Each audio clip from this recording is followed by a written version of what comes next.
네, 오늘 말씀은 하나님께서 하셨습니다 라는 말씀으로 잠시 말씀을 나누고자 합니다. 일단은 피곤하시죠? 네, 제가 서면 기대하는 바가 있으시죠? 네, 노력해 보겠습니다. 얼마 전에 푸바오라는 팬더곰이 중국으로 돌아갔습니다. 아시죠? 매스컴에서도 떠들썩했는데요.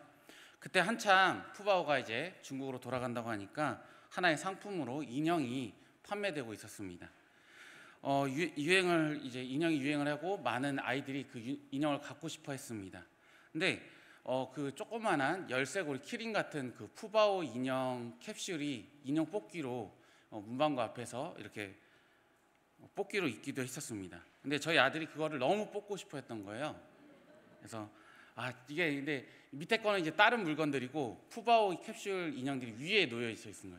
저걸 얼마나 기다려야 누군가가 저걸 빨리 밑에 걸 뽑아가야 내가 위에 있는 푸바오 캡슐 인형들을 조그마한 그 열쇠고리를 내가 얻을 텐데 라고 하면서 한참을 기도했다고 합니다. 기다린 것뿐만 아니라 기도했어요. 그리고 그것을 뽑았던 날 이렇게 이야기했다고 합니다. 하나님께서 나를 너무 예뻐하시고 하나님이 너무 나를 예뻐하셔서 이걸 뽑게 하셨어. 하나님께서 해주셨어 라고 이야기했답니다. 네, 저는 이날 뽑기를 통해서 저희 아들의 신앙 고백을 들었습니다. 네. 한편으로는 어린 아이의 마음이지만 하나님께서 하셨다는 이 믿음의 고백이 참 예뻐 보이기도 했습니다. 우리는 모든 일상에서 하나님이 하셨다라는 그 믿음과 고백이 얼마나 자주, 얼마나 많이 하고 있을까요? 큰 일이 이루어졌을 때만 우리가 하나님께서 하셨어 라고 이렇게 고백이 나오진 않습니까?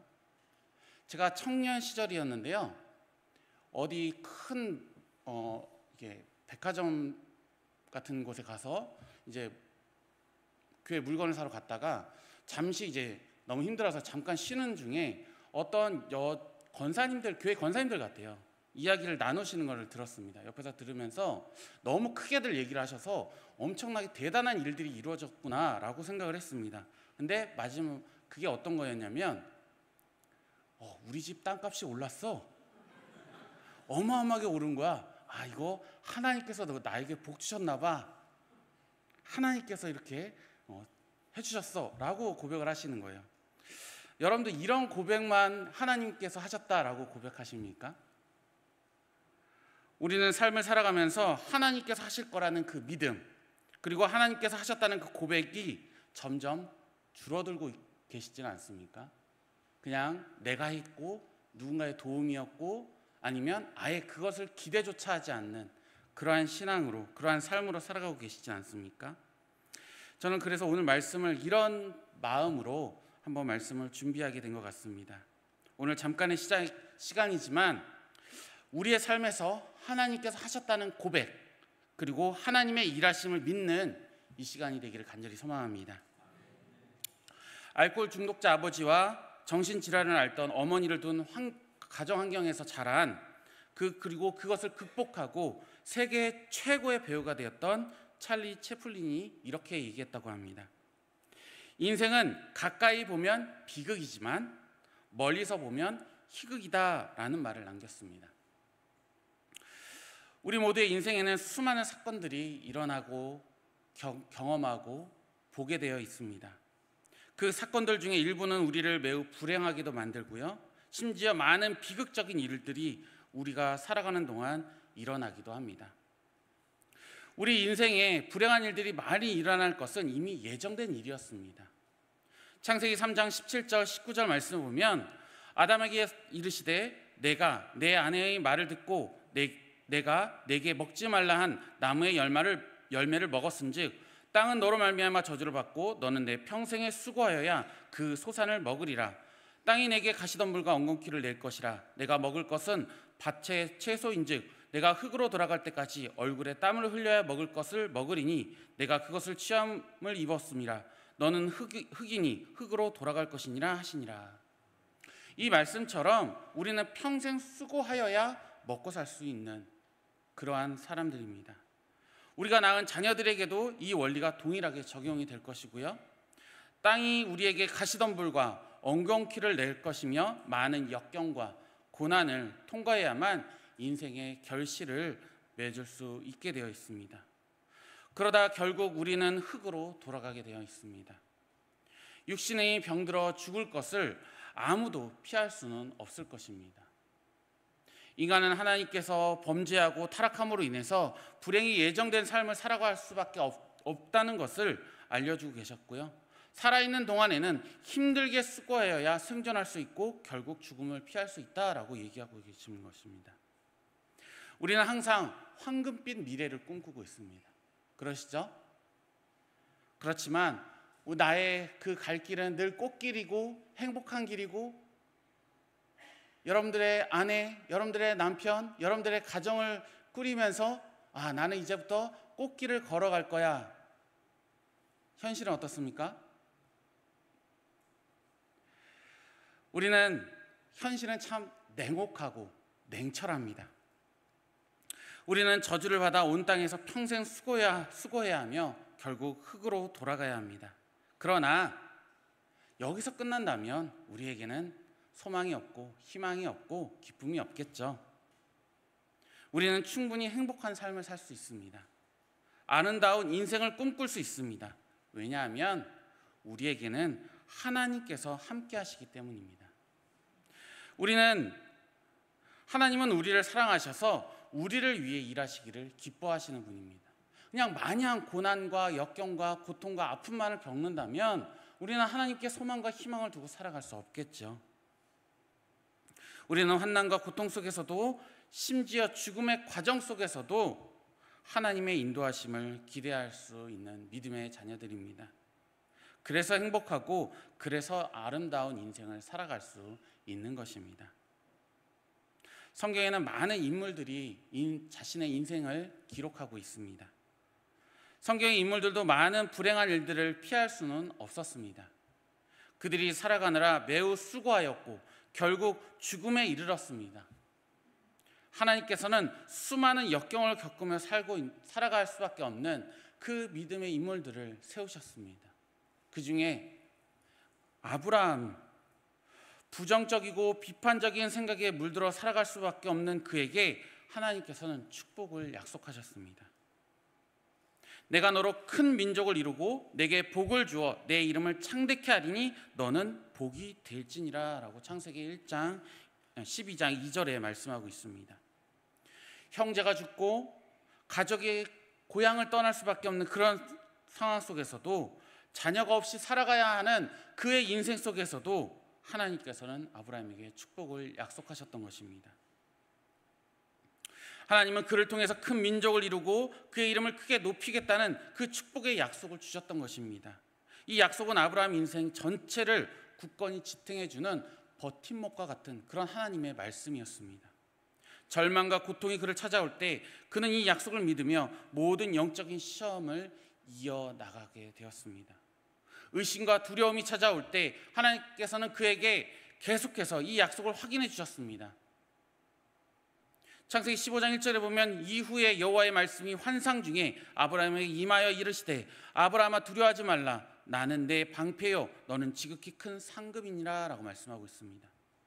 그는 다시금 의심과 두려움을 이겨내고 하나님을 신뢰하며 순종할 수 있었습니다. 아브라함의 평생에 하나님께서 그를 위해 일하셨습니다. 아브라함처럼 하나님을 믿고 의심하지 않아야 합니다. 아브라함은 자기의 몸이 죽은 것 같았다라고 말합니다. 그럼에도 이삭을 주시겠다는 그 하나님의 약속을 의심하지 않고 믿었다라는 것입니다. 더는 인간적인 방법을 사용할 수 없었을 때 믿음이 더욱 선명해지는 것입니다. 이를 행하시는 분이 하나님이심을 우리는 알아야 합니다. 내가 해결할 수 없는 문제가 발생했지만 오히려 믿음을 가졌더니 하나님께서 해결하셨습니다. 이것이 믿음으로 일이 되는 과정이며 고백인 것입니다. 또한 야곱은 어머니 리브가가 임신하지 못할 때에 기도하며 낳은 아들입니다. 야곱의 인생은 하나님의 축복을 누리게 될 그런 인생이었지만 사실 야곱의 그 삶은 결코 평탄하지만은 않았습니다. 아니, 오히려 불행과 좌절의 연속이었을 것입니다. 그는 형과 아버지를 속이고 멀리 떠날 수밖에 없는, 가족의 품을 떠날 수밖에 없는 그러한 시작을 했습니다. 또한 삼촌 집에서는 재산을 모으지도 못하고 열심히 고생만 하며 일만 했습니다. 후에 하나님께서 물질을 주셨고 가족을 이끌어 주시고 다시 고향으로 돌아올 그러한 환경을 허락해 주셨지만, 또 고향에 돌아왔을 그 문턱 앞에서는 형 에서가 자신을 죽이려고 하는 그러한 상황도 놓이게 되었습니다. 이 모든 일은 하나님께서 야곱을 변화시키려고 하시는, 그렇게 변화시키려고 모든 고난과 역경과 아픔을 허락하셨던 것입니다. 자신의 힘과 자신의 지략으로 뭔가를 이루려는 그 야곱을 하나님께서는 계속 좌절시키셨습니다. 그 이유는 야곱이 하나님만을 사랑하는 그러한 사람으로 만들어 가려고 하시는 그 하나님의 놀라운 계획이 있었습니다. 야곱은 하나님께서 조상 아브라함에게 주었던 그 가나안 땅에서 장사되게 하셨고, 하나님의 유업은 계속 이어져 갈 수 있었습니다. 야곱의 아름다운 노년은 우리를 위한 하나님의 일하심을 잘 보여주는 그러한 한 장면과 같습니다. 하나님께서는 우리의 삶을 아름답게 디자인하시며 우리가 하나님을 신뢰하면서 살 수 있도록 우리를 변화시키는 그 메시지가 담겨져 있는 것입니다. 그 하나님의 임재를 소망하며 살아갈 때 우리의 삶은 야곱과 같은 그런 아름다운 노년으로 빛나게 될 것이고, 우리의 후손들은 믿음으로 주님이 오실 그날까지 아름답게 예비되는, 아름다운 삶을 예비하는 그러한 하나님의 백성이 될 것입니다. 물론 야곱도 다음과 같은 고백도 했습니다. 내 나그네 길의 세월이 130년이다. 내 나이가 얼마 못되어 우리 조상의 나그네 길에 연조가 미치지 못하나 험악한 세월을 보냈었나이다 하고, 자기도 삶이 그렇게 평탄하지 않았다라고 고백은 합니다. 하지만 그 결과를 봤을 때는 야곱이 야곱을 이끌어 가시는 그 하나님의 모습을 보았을 때는 우리는 결코 그의 인생이 결코 헛되었다라고 말할 수 없을 것입니다. 또한 마지막으로 엘리야라는 인물을 한번 살펴봤으면 좋겠습니다. 하나님께서는 엘리야를 위하여 일하시며 결국 그를 위대한 선지자로 만드셨습니다. 엘리야는 우상 숭배와 각종 죄악을 일삼는 그 아합과 선지자들을 죽이려는 그의 아내 이세벨을 대적하는 그런 사역을 했습니다.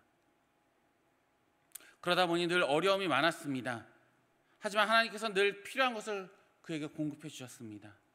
그렇지 않았으면 엘리야는 연명하기도 힘든, 하루하루가 정말 괴로움과 고통 속에서 죽었을지도 모르겠습니다. 하나님께서는 여러 번의 죽음의 위기에 닥쳐오는 그 엘리야에게 하나님의 손길을 뻗치셨고, 엘리야가 승천할 때까지 놀라운 방법으로 엘리야를 위해 일하셨던 것을 우리는 볼 수가 있습니다. 하나님께서는 엘리야가 하나님을 경외하면서 당하는 모든 어려움을 이길 수 있도록 채우시고 공급하셨습니다. 엘리야는 구차하게 타협하지도 않았고, 오히려 신앙을 지키려고 단단히 무장되었고 노력했을 뿐만 아니라 끝내는 왕까지도 굴복시켰던 인물입니다. 자신을 죽이려는 자들에게 오히려 보호를 받았고, 오히려 이러한 놀라운 일들을 경험하며 하나님의 말씀을 증거했던 자입니다.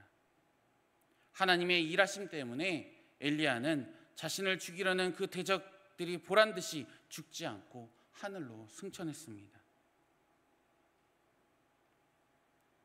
하나님은 지금도 우리를 위해 일하십니다.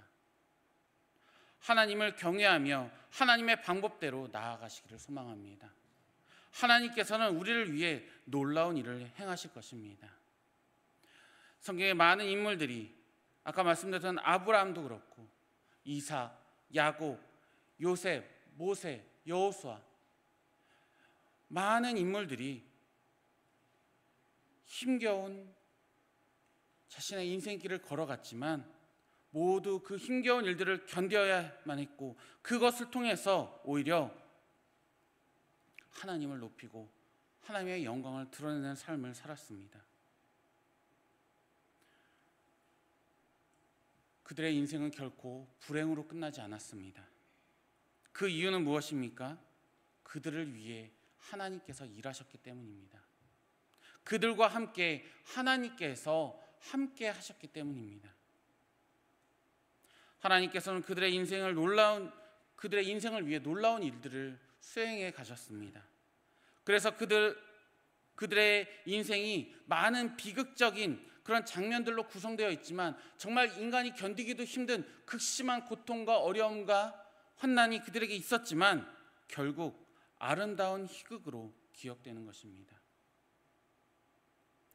그들의 인생은 하나님께서 하심으로 위대해졌습니다.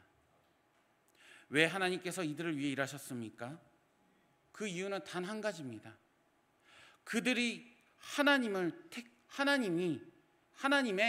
택한 백성들이기 때문입니다. 성경의 많은 인물들이, 또한 우리의 믿음의 선배들이 위대한 이름을 남기고 위대한 업적들을 남겼던 그 이유는 단 하나, 하나님의 택한 백성들이기 때문입니다. 우리가 예수 그리스도를 믿고 하나님을 신뢰하며 살아가는 하나님의 백성이라면 하나님은 이 시대에도 여전히 우리를 위해 일하고 계시는 것입니다. 하나님의 나라를 위하여, 또한 우리를 위하여 하나님은 여전히 일하고 계십니다. 하나님은 우리를 위해서 일하신다면 우리의 실패는 문제가 되지 않습니다. 혹 내가 겪고 있는 고난과 고통과 뭔가 실패와 좌절이 있다면 그것이 문제가 되지 않는다라는 것입니다. 우리의 불행한 가정 환경도 문제가 되지 않습니다. 죄로 얼룩진 과거도 문제가 되지 않습니다. 우리의 권세 없음도, 가난함도, 무능력도 조금도 문제가 되지 않는 것입니다. 하나님의 일하심을 조금도 의심하지 않고 믿게 되기를 소망합니다. 그리고 우리를 위해서 일하시는 하나님을 신뢰하며 그분의 말씀대로 철저히 순종하며 살아가시기를 간절히 소망합니다. 그렇게 살아가면 하나님은 우리를 위해 더욱 큰 일을 계획하시고 계속 일해 가실 줄 믿습니다. 하나님께서 이 시대에 더 이상 우리를 위해 일하시지 않는다면 우리는 하나님을 믿을 필요가 없을 것입니다. 하지만 하나님께서 여전히 일하신다면 그분께 우리의 인생을 맡기고 살아가야 할 것입니다. 우리가 하나님을 경험하고 하나님을 신뢰하며 하나님의 말씀에 따라 살아갈 때 세상 사람들은 우리를 신기하게 여기게 될지도 모르겠습니다. 우리가 하나님을 신뢰하며 붙잡고 살아간다면 하나님은 우리를 든든한 기둥과 같이 지켜주실 줄 믿습니다. 농사는 씨를 뿌렸다고 거저되는 것이 아닙니다. 조그마한 농사를 해보셨더라도 알겠지만 농부들의 그 수고와 땀이 고스란히 비어있는 것이 농사라고 할 수 있습니다. 이스라엘 백성들이 들어간 약속의 땅은 모든 것이 풍부하고 넉넉하고 이집트와 같은 그러한 이상과 꿈을 가지고 들어갔을지 모르지만 현실은 그렇지 못했습니다. 그들의 꿈은 젖과 꿀이 흐르는 땅, 그냥 가만히 있어도 잘 먹고 잘 살 수 있는 그러한 땅을 꿈꿨을지도 모르겠습니다. 하지만 그곳은 그렇지 않았습니다. 그들의 수고와 그들의 노력이 있어야지만이 열매를 맺는 그러한 곳이었습니다. 그런데도 불구하고 하나님께서 그곳으로 인도하신 이유는 하나님의 은혜가 그곳에 있기 때문입니다. 고통과 고난과 역경이 있을지라도 그곳으로 나를 인도하시는 이유는 하나님의 은혜를 드러내게 하기 위해서입니다. 우리의 인생도 산과 골짜기와 같이 힘겨운 삶의 역경들이 존재했을 것이고 앞으로도 할지도 모르겠습니다. 물이 고이지 않고 흡수되는 그런 땅처럼 정말 겨우겨우 살아가야 수밖에 없는 그러한 환경에 놓일 때도 있을 것입니다. 그러나 우리의 삶이 이러한 환경 속에서도 복된 삶이 될 수 있었던 것은, 그리고 복된 삶으로 살 수 있는 것은 우리에게 은혜를 베푸시는 하나님이 함께 하시기 때문입니다. 고린도 후서에서 바울이 각각의 마음에 정한 대로 하나님께 예물을 드리되 인색함으로나 억지로 드리는 것이 되지 말라라고 얘기합니다. 그 이유를 말하면서 하나님이 능히 모든 은혜를 너희에게 넘치게 하시나니 이는 너희로 모든 일에 항상 모든 것이 넉넉하여 모든 착한 일을 넘치게 하려 하심이라. 우리가 복된 삶을 살아가기 위해서는 하나님의 은혜가 필요하며 우리 하나님은 그 은혜를 넘치게 하실 분입니다. 하나님이 하셨음을 기억할 때 우리는 감사할 수 있습니다.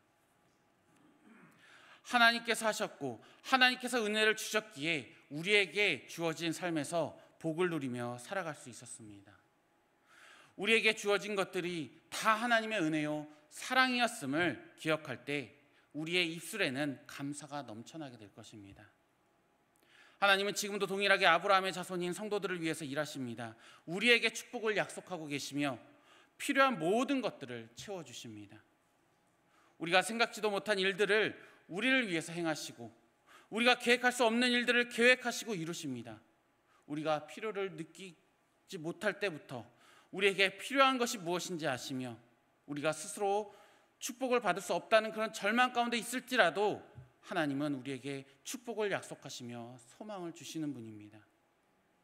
우리를 위해 축복을 약속하시는 그 하나님을 바라보시기 바랍니다. 필요한 것을 공급하신 그 하나님께 간구하시며 나아가시길 바랍니다. 하나님을 바라보며 하나님의 놀라운 약속을 믿게 되며 그 약속을 이루어질 것을 우리는 보게 될 것입니다. 하나님은 지금도 우리에게 축복을 약속하십니다. 우리를 축복하시는 그 예수 그리스도를 우리에게 보내주셔서 우리를 구원하시고 새로운 피조물로 살아가게 하셨습니다. 이미 우리는 큰 복을 누리고 큰 은혜를 누리고 사는 하나님의 백성입니다. 우리가 하나님의 자녀로 믿음을 지키며 살아간다면 하나님께서는 우리를 통해 이 세상에 복을 주실 것입니다. 우리를 통해 놀라운 일들이 일어날 줄 믿습니다. 로마서 8장 38절 39절 말씀입니다. 같이 한번 읽었으면 좋겠습니다. 로마서 8장 38절 39절 말씀입니다. 내가 확신하노니 사망이나 생명이나 천사들이나 권세자들이나 현재일이나 장래일이나 능력이나 높음이나 기쁨이나 다른 어떤 피조물이라도 우리를 우리 주 예수 그리스도 안에 있는 하나님의 사랑에서 끊을 수 없으리라. 아멘. 하나님이 영원히 우리의 하나님이 되사 우리를 영원히 인도하실 줄 믿으시기 바랍니다. 그리하여 세상에 많은 위험을 당하나 구원의 확신 가운데 신앙이 흔들리지 말고 오직 주님만을 바라보며 주님이 하셨다라는 그 믿음의 고백이 차고 넘치기를 간절히 소망합니다. 설령 대적들이 우리를 둘러싸고 있어서 도무지 구원의 소망이 보이지 않는 그러한 상황이 있다 할지라도 하나님은 우리를 구원하시는 일에 실패하지 않으신다는 것을 전혀 의심하지 마시고요. 부인하지 마시고요. 믿음 안에서 하나님의 마음과 하나님의 뜻을 지켜나가는 저와 여러분들 되길 간절히 소망합니다. 하루하루 힘겨울 때도 있지만 언젠가 뒤돌아봤을 때 힘들었던 그 순간들 속에서 하나님께서 하셨다라는 그 마지막 고백을 할 수 있는 저와 여러분들 되길 간절히 소망합니다. 여러분들도 한 번씩은 겪었을 수도 있고 여러분들 사실 살아가면서 이럴 때 있잖아요. 누군가에게 위로를 해줘야 되는데 위로를 해줄 수 없는 그런 상황, 해줄 말이 전혀 없어요.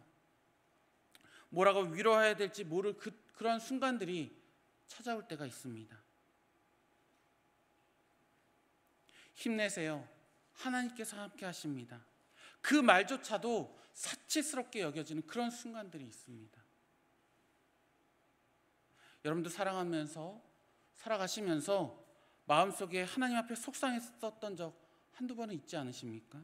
하나님 왜 이러한 상황을 나에게 만드셨는지, 왜 나에게 이러한 고통과 고난과 역경을 겪게 하시는지. 진짜 신기한 게 있더라고요. 착한 사람은 참 병도 잘 걸리는 것 같아요. 건강한 분은 착하지 않다라는 뜻이 아닙니다. 신앙생활을 잘하는 사람이 고통도 참 많으신 것 같습니다. 아니 우리 업계를 좀 번성하게 하시려면 하나님께서 이왕 하실 거 믿음 좋은 사람에게는 뭐 부와 명예도 좀 주시고, 소위 말해서 로또를 긁으면 막 1등 당첨된 사람이 딱 고백하는 거야. 아, 하나님을 믿어서 이렇게 됐습니다. 믿음 좋은 사람이 기도하면 병도 더 낫게 해주시고, 기도하면 전교 꼴등하던 놈이 전교 1등하게 하고, 하나님 입장에서는 그거 힘든 일 아니잖아요. 천지 만물을 창조하신 하나님께서 간단한 거잖아요. 근데 우리 아이들 너무 보급형으로 주시고, 고급형으로 좀 만들어서 주시면 좋은데 그냥 평범하게들 주시고, 이해력 없고 암기력 없고, 먹는 것은 진짜 잘 먹고 잘 놀고,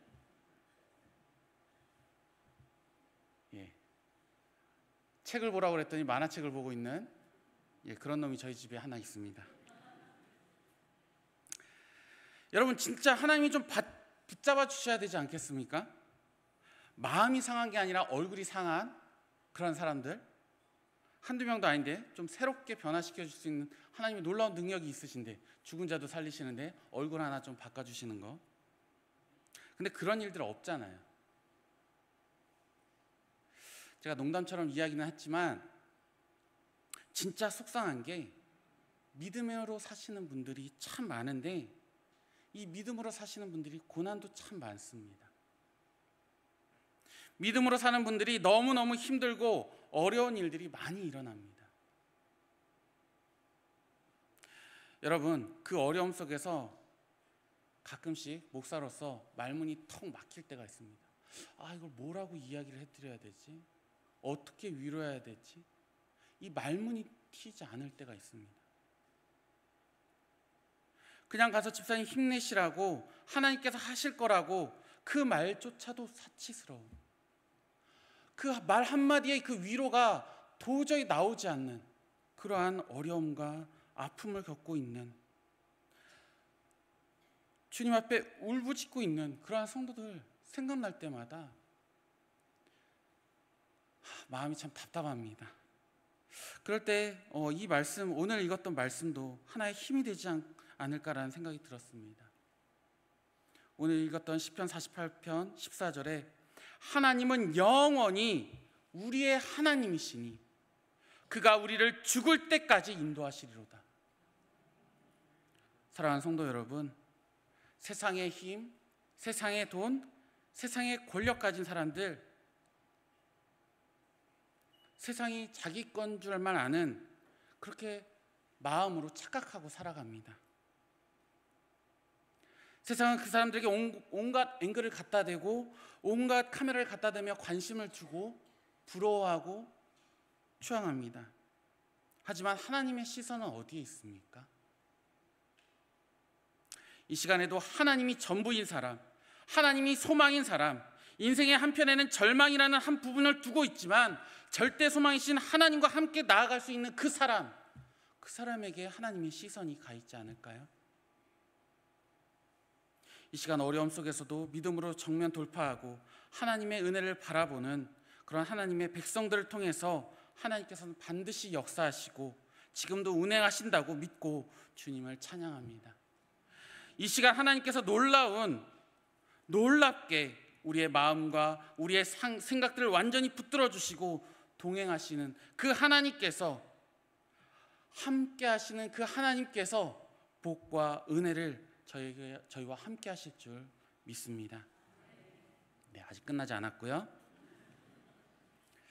사랑하는 성도 여러분, 이러한 확신을 가지고 세상에서 담대할 수 있기를 간절히 소망합니다. 이 말씀으로 다시 한번 도전하고 앞으로 나아가시길 바랍니다. 우리의 삶의 모든 순간순간마다 하나님께서 하셨습니다.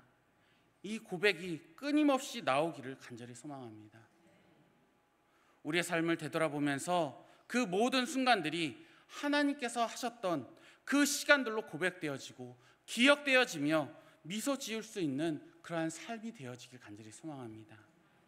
주님을 신뢰하며 오늘을 살아내는 저와 여러분들 되길 소망합니다. 내가 아니라 하나님이 일하십니다. 나라는 존재는 무엇인가를 이루기에 늘 부족한 존재일 뿐입니다. 하나님께서 일해야 우리는 비로소 뭔가를 이룰 수 있습니다. 하나님께서 일하시면 내가 일해서 도저히 다다를 수 없는 그곳까지도 다다를 수 있게 됩니다. 혹시 포기하셨습니까? 혹시 멈추셨습니까? 혹시 망설이거나 고통과 어려움 중에 계십니까? 다시 한번 하나님께서 하셨다라는 그 고백으로 나아가는 저와 여러분들 되기 소망합니다. 하나님께서 우리를 일하심으로 인생은 결국 희극으로 끝나게 될 것입니다. 기도하겠습니다. 거룩하시고 전능하신 하나님 아버지, 감사합니다. 우리의 삶에서 하나님이 하셨다는 고백과 하나님의 일하심을 믿는 이 시간 되기를 소망합니다. 아브라함과 야곱, 요셉, 모세, 다윗 등 여러 성경의 인물들과 함께 하셨던 그 하나님께서 우리와 함께 하심을 믿습니다. 우리를 통해 하나님의 놀라운 일들이 이루어 가실 줄 믿습니다. 우리의 힘으로는 할 수 없사오니 우리가 어떠한 역경과 절망과 상실감 속에서 살아가고 있다 할지라도 먼저 하나님을 의지하며 매일매일 주님과 함께하는 저희들이 되게 하여 주시옵소서. 하나님과의 관계 속에서 놀라운 일들을 꿈꾸며 소망하며 이루어갈 수 있도록 역사하여 주시옵소서. 하나님께서 하셨다는 고백이 넘쳐나는 우리 교회와 우리 가정과 우리 성도님들 되게 하여 주옵소서. 감사드리며 예수 그리스도의 이름으로 기도드립니다. 아멘.